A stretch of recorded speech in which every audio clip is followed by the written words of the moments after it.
नमस्कार, मैं हूं पूजा सिंह। स्वागत है आप सभी का आपके अपने राजपथ और बुलंद आवाज पर।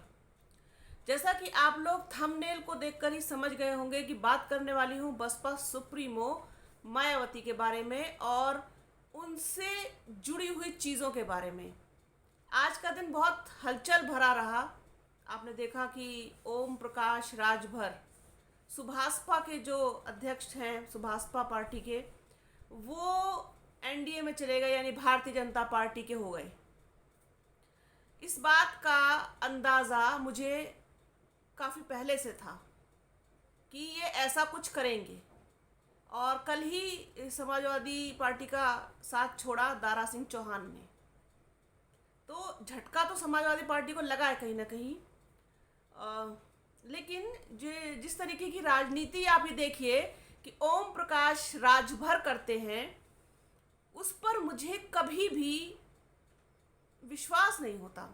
पता नहीं क्यों वो मुझे पता नहीं क्यों वो स्टेबल से नहीं लगते। मुझे उनके अंदर बहुत ही ज़्यादा मतलब अपरिपक्वता नज़र आती है, जबकि वो ऐसा दूसरों के लिए कहते हैं। थोड़े दिन पहले ही वो बसपा सुप्रीमो मायावती को प्रधानमंत्री बनाने की बात कह रहे थे, सलाह दे रहे थे कि बसपा सुप्रीमो मायावती को अखिलेश यादव के साथ गठबंधन कर लेना चाहिए।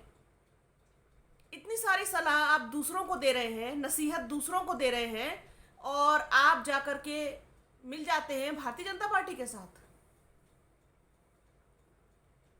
तो मुझे कहीं ना कहीं जो आज आपसे शेयर करना है, आपसे जो चर्चा करनी है जिस बात पे, उस बात पे करनी है कि आप लोगों ने, सब ने, कुछ भी कोई कह ले, कुछ भी कुछ कह ले, कर ले, कुछ भी कोई स्टेटमेंट दे ले, लेकिन मैं अपने बहुत सारे वीडियोस में और बहुत समय से ये बात कहती आ रही हूँ कि बसपा सुप्रीमो मायावती ही ऐसी इकलौती नेता हैं जो इस वक्त बिल्कुल खामोशी के साथ अपने टारगेट पर लगी हुई है।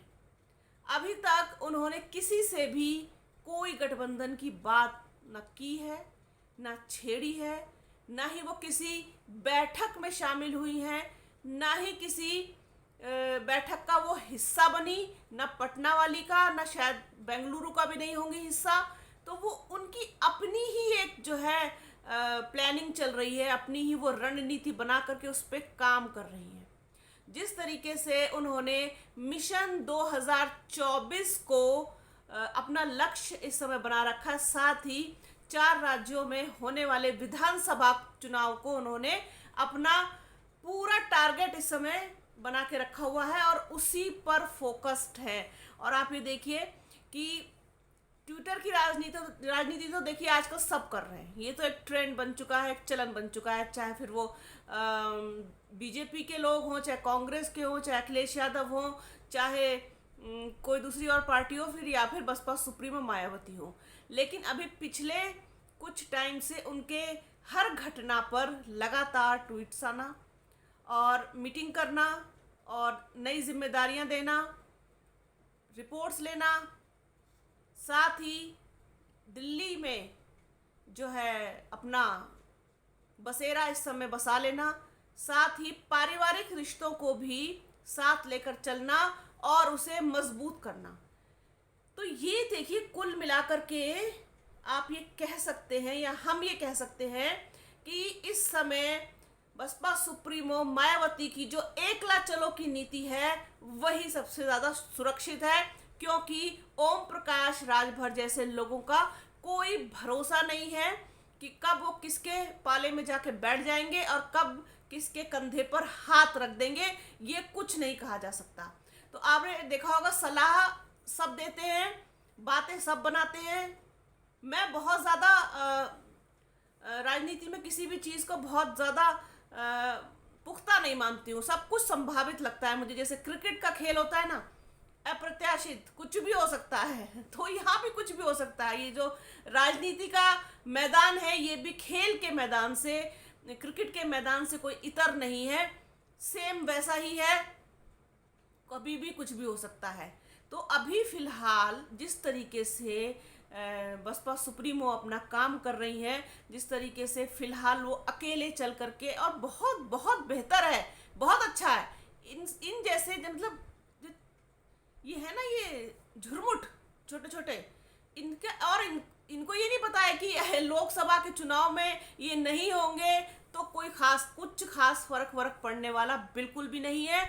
मैं इनको, अनुप्रिया पटेल को, पल्लवी पटेल को और तमाम और दूसरे वो हैं, दूसरे जो नेता, एक ये हैं ओम प्रकाश राजभर, मैं इनको बहुत ज़्यादा ना तो कभी सीरियसली लेती हूँ पॉलिटिक्स में, और ना ये सीरियस लोग हैं, और ना कोई इनका कोई खास वजूद है। थोड़े से वोट वो कहीं उस जिले में, थोड़े से वोट कहीं उस क्षेत्र में, थोड़े से वोट कहीं पूर्वांचल में, कहीं किसी हिस्से में। अब आप एक चीज़ बताइए, पूर्वांचल का जो हिस्सा है वो पूर्वांचल, अब उसके बाद अगर आप मध्य वाला जो मिडिल यूपी है, वहां से अगर आप शुरू कर लीजिए बरेली के बाद से, क्या आपको जाट मिलेगा? बताइए, मिलेगा जाट? नहीं है ना। तो जाटों का वजूद कहाँ है? पश्चिम में है, बस वहीं तक। तो इसी तरीके अब यादव देख लीजिए, यादव कहाँ है? सबको पता है कहाँ है। तो जो थोड़ा थोड़ा सा जो हिस्सा है किसी का, किसी जिले में, किसी इनका इनका तो जाटों की तरह पश्चिम में भी नहीं है, इनका तो किसी जिलों तक सीमित है। तो इनका मतलब इनका खुद का वजूद क्या है? आप बताइए, किसी को क्या प्रभावित ये कर देंगे? और एक दो सीटों से या के आगे पीछे से मैं नहीं मानती कोई फर्क पड़ता है। देखिए, कोई कुछ भी कह ले, कोई कुछ भी कह ले, लेकिन जीत उसी की होती है जिसको जनता वोट देती है। ये बात आप समझ लीजिए, बिल्कुल क्लियर कट समझ लीजिए। मेरी बातों से आप सहमत होइएगा या मत होइएगा, लेकिन सच्चाई यही है, जिसको वोट मिलता है वो जीतता है। और एक मुश्त होकर के इंसान वोट देता है, ना फिर उसमें कोई बिरादरी है, ना फिर वो उसमें कोई जाति है, ना फिर उसमें कोई धर्म है, ना कोई मजहब है। Clean sweep Bharatiya Janata party ने क्या किया? 2019, 2014 क्लीन स्वीप। उत्तर प्रदेश में देख लीजिए, इस बार ये कहा जा रहा था कि साहब आ रही है अखिलेश, आ रहे हैं अखिलेश और कर देंगे कमाल अखिलेश, और देख लीजिए क्या हुआ। बहुमत भी नहीं के आसपास भी नहीं पहुंच पाए।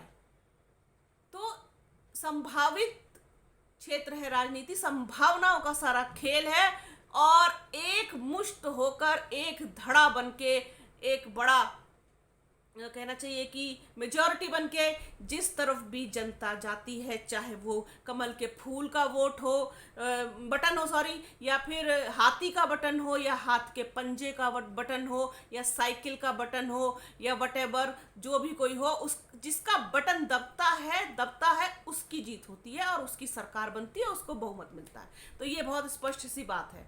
फिर रही बात बसपा सुप्रीमो मायावती की बात पर आते हैं कि फिलहाल उनकी जो एकला चलो की जो नीति है, और सबसे जो दूरी उन्होंने बना के रखी हुई है, कांग्रेस में जाएंगी, कांग्रेस के साथ जा सकती हैं। अभी तक कोई भी आहट कांग्रेस के साथ जाने की नहीं है। जिस तरीके से राजस्थान की घटना पर उन्होंने कांग्रेस को घेरा है, उससे सवाल किए हैं, उससे तो ये साफ तौर पर कहा जा सकता है स्पष्ट रूप से कि अभी कोई ऐसा संकेत नहीं है।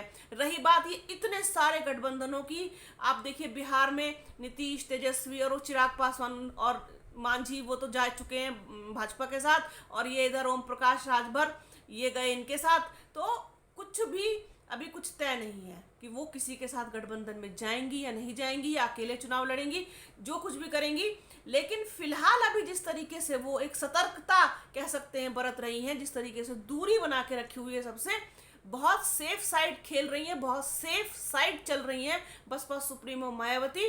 और यही जो है एक अच्छे और परिपक्व नेता की पहचान होती है, क्योंकि जिस तरीके से ये जो बरसाती मेंढक की तरह जो लोग उछलते हैं ना कि इसके साथ चले जाएं ठीक है, इसको प्रधानमंत्री बनवा दे तो ठीक है, इसके साथ गठबंधन कर लीजिए, इन सब लोगों से दूरी बनाकर रखना ही बहुत बहुत बेहतर है और बहुत बहुत ठीक है, पार्टी के लिए भी और खुद के लिए भी। सेफ साइड ही रहना ठीक है। तो जो उनकी इस समय की एकला चलो की नीति है कि सबसे दूरी, किसी से भी कोई जो है वो उनकी करीबी जो है इस समय आप उसकी आहट भी नहीं पा सकते हैं, है ही नहीं। तो यही चीज़ ठीक है, क्योंकि आप ये देखिए जिस तरीके से अभी बहुत समय है लोकसभा चुनाव होने में, 2024 का, तो उसमें आप ये देखिए कि अभी बहुत कुछ बदलेगा, बहुत कुछ टूटेगा, बहुत कुछ जुड़ेगा, सब कुछ होना बाकी है अभी।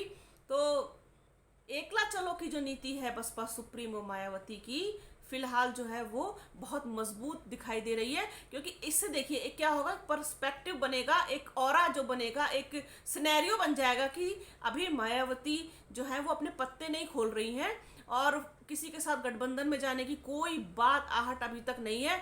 तो ये एक चीज़ बहुत अच्छा मैसेज देगी कि आज यहाँ कल वहाँ वाली जो चीज़ है वो नहीं है उनके अंदर। तो ये एक बहुत अच्छा मैसेज है जो इस समय बीएसपी और बसपा सुप्रीमो मायावती की तरफ से जा रहा है। तो ये एक बात थी जो मेरे जहन में आई कि इतनी सारा उथल पुथल का दिन रहा, आज जो है आरोप प्रत्यारोप और दल बदल हो गया, लोग छोड़ के चले गए, प्रधानमंत्री जो बनवा रहे थे वो भी गए।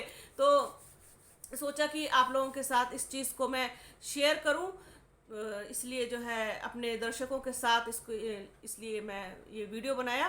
तो बने रहिए राजपथ और बुलंद आवाज़ के साथ। इस तरीके की कोई भी बात अगर मेरे जहन में आती है तो आप लोगों के साथ ज़रूर शेयर करूंगी। आप लोग वीडियो को प्लीज़ अंत तक पूरा ज़रूर देखिएगा, प्लीज़ एडवर्टीज़मेंट भी ज़रूर देखिएगा। अपना और अपनों का बहुत ख्याल रखिए। जल्द मिलूंगी आपसे एक नए वीडियो में एक नए मुद्दे के साथ। तब तक के लिए जय हिंद।